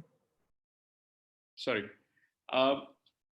As Rohit said, I think there are too many INC and EPC players. So there is, I think, an opportunity to either a geographic differentiator, or maybe an EPC ties up with a specific distributor or a few distributors. I think building stronger relationship will be critical, in solar or outside, because just doing everything with everybody is not going to yield a lot of result. I feel so. I also feel that, I know of one installer who specifically works with another larger installer, and they have ended up becoming distributor, and they are making a lot more margin now. And because they're making a margin on the product, they are providing it to their ecosystem installer partners and INC partners. So I think I'm not answering this question from a merger and acquisition point of view, because there is really no synergy between two companies in a market like INC and EPC. However, I see some relationships being formed which are strategic in nature, because otherwise you cannot have a country with so many INC and EPC players. And also, this is not a this is no business with any barriers to entry. So anybody could start the business, and eventually there's a picture floating around from Pune on LinkedIn yesterday. And it's a bit sad to see the kind of things have happened after a rain in Pune. So, and no offense to anybody who has been a part of that project, but it is, when you are in a competitive mode, people want to go down and further cut costs. And at some point of time, it just doesn't make sense. So I think at that point of time, relationships will play out more importantly. Thank you. Thank you, Shishir. And I know that you're running short on time and you have to take leave. So on behalf of all other panelists here, thank you for your time and participation and insights. Thank you, Shishir. Thank you. I know some of the panelists here, so it speaks about how long we go. And I hope, I think for our resilience as a solar sector, we've seen very uncertain times over the last 5 to 7 years. So COVID is not going to do anything of this. I think we're going to be perfectly fine after this. It's time to be just a little patient, and I think we should be okay. So thank you everyone for having me. Thank you. And over to you now, Deepak, for your insights and final thoughts on, if anything, what would you wish from? Basically, yeah. So basically, I was adding a couple of points to the Vineet ji's idea. India being one of the largest consumer for the solar energy as well as the installation. So we can take the example of other industries, like we have developed a complete ecosystem for the field in India for the manufacturing. So similar kind of thing we can consider for the solar manufacturing in India. Solar panel manufacturing, there is no rocket science in it. Obviously, solar cell there is some tricks are there, means R&D involvement is there, more investment is required for the R&D to upgrade the efficiencies of the cell, but that also we can take care. So I think cell manufacturing and module manufacturing, we are not too late. So we can have that sort of mindset that if we have the support from the government, we can enter across India, we can start the manufacturing. Similarly, we can take the example of China. So if we promote the exports, and if we take if the government of India gives exports incentives, and those export incentives can come from the import duties from whatever imports are happening for the solar equipment in India. So that also will be an option to promote the Indian manufacturers. So that's what my take on the manufacturing base in India. Thank you very much, Deepak. I think we are running short on time. So perhaps we may not be able to address all questions. What I would like to do is, Mr. Bhargava, maybe in under a minute, if you could share your final insights into the positives that you see, and in terms of any policy support, what that might be.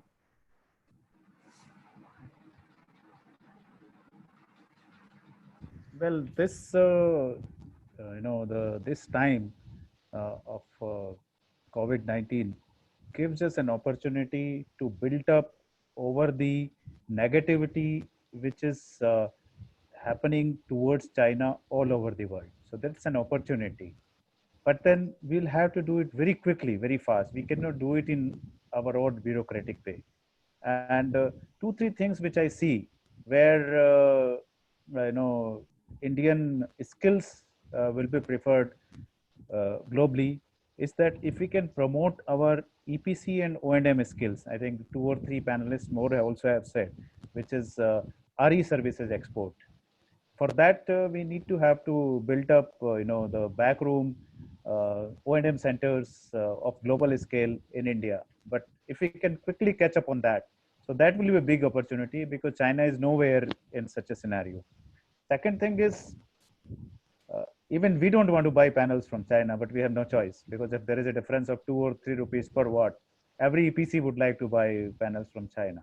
So we have to have, quickly some sort of comprehensive manufacturing policy, so that completely fully integrated module manufacturing facilities are built up. So if you look at, there's about a month ago, there was a news that China is building up a 60 gigawatt module manufacturing facility, fully integrated from sand to module.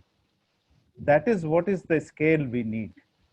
Okay, 60 gigawatt may be too high, but maybe say 20-25 gigawatt fully integrated manufacturing facility. Then only we can think of competing with China. Otherwise, rest all is just wishful thinking. And third thing is that if you look at, like every country has a negativity about China, but then we can't fight it alone. India can't fight it alone. Other countries can't fight it alone. So we must use the ISA platform, which has been built up over 3-4 years, and some sort of towards a result-oriented program. Then together we can fight what China has built up over last 1.5 decades or so. I mean, these are the 3 points which I wanted to say. Thank you very much, Mr. Bhargava, and over to you, Mr. Pashupati Kumar. Let's stay on target on time. I know we are running way over the line here.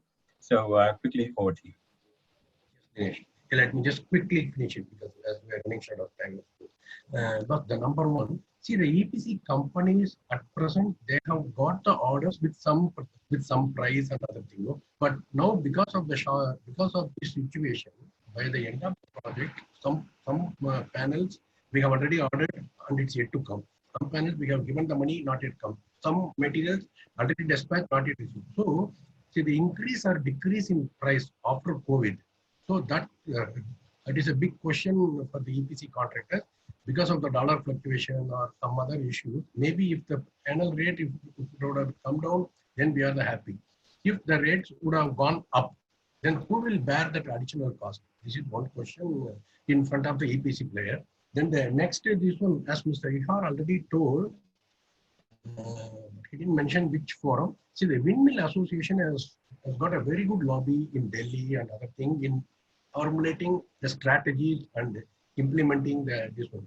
Like that, Solar, that we are yet to have one big association who will represent our views. While MNRE is doing the draft guidelines, we have to represent our views and we have to ensure the interest of the EPC player, the panel manufacturer. Everything should be got it. This is number 2. Then the last one is the wish. Because we are all discussing about the SOP. Okay, that is after COVID. See, if the SPO, if it would have been implemented, my wish is to our government is whatever energy we utilize, 50% it should come from renewable energy. Out of 50%, 50%, it should come from our solar energy. So if it comes, so if they implement the rule effectively, then naturally the industry will go, manufacturing will come, then EPC players will come, then O&M industry will come. So it will be a lot of opportunity. So it should be legally, it should be imposed. Like in our state, 5 years back, when Amma introduced that SPO obligation, but what happened? That then this Windmill Association and all other law, they went to the regulatory commission and for appetite and they put a stay order that SPO should not be implemented immediately. So if they release that, so then if SPO is implemented very vigorously, then the industry will definitely grow. My sincere thanks to all the organizers and panelists. Okay, sir. Thank you. Thank you, Mr. Kumar. And last but not least, over to you, Mr. Prasad, for your quick thoughts and closing.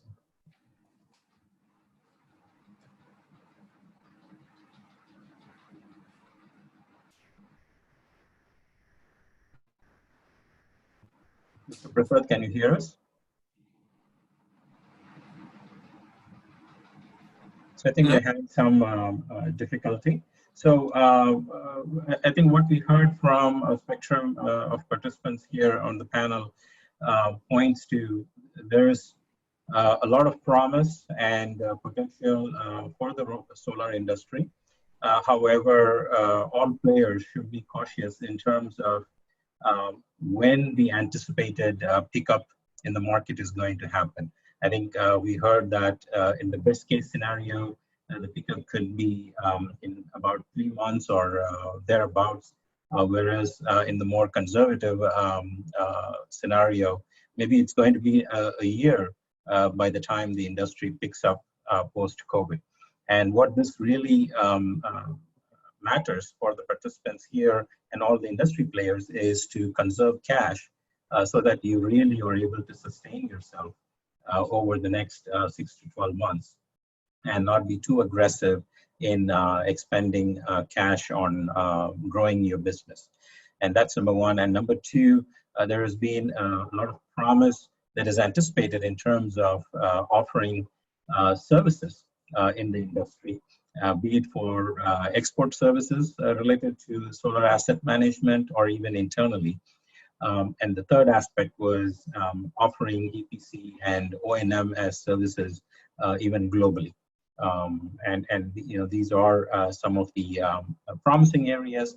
And when it comes to government policy support, what we've heard is in terms of accelerating the adoption of high energy or high efficiency modules and advanced technologies. And in my own personal thought would be to make subsidies on rooftop solar as direct dispersal to the consumers, because if you're looking at a subsidy program as it has been done in the traditional way, it is the installers or the EPC players who actually bear the uncertainty between executing the project and when the subsidy gets released by the government. And for industry that is already impacted adversely by the COVID lockdown, I think perhaps the government should get into directly dispersing the subsidy to the beneficiaries, so the installers at least are a little bit better off there. And I think with that, I would make this as my closing statement is growth is there, there is promise, just don't burn all the cash, conserve cash, and make sure you're there in a healthy state, whether it is 6 months or 12 months. With that, over to you, Mr. Shanmugam, for your closing. Thank you, Mr. Dinesh, and thank you all of you joining. In this webinar, I'm sure it is a more insightful thoughts from all the panelists. I'm sure. I mean, we had a participation about we had a registration about 850, but there were people up to 270 who have attended this webinar, and we look forward for series of webinars. And thank you once again on behalf of Renewable Energy Export team. Thank you very much. Thank you. Thank you. Thank you, everybody. Thank you. Thank you. Bye. Thanks all. Thank you.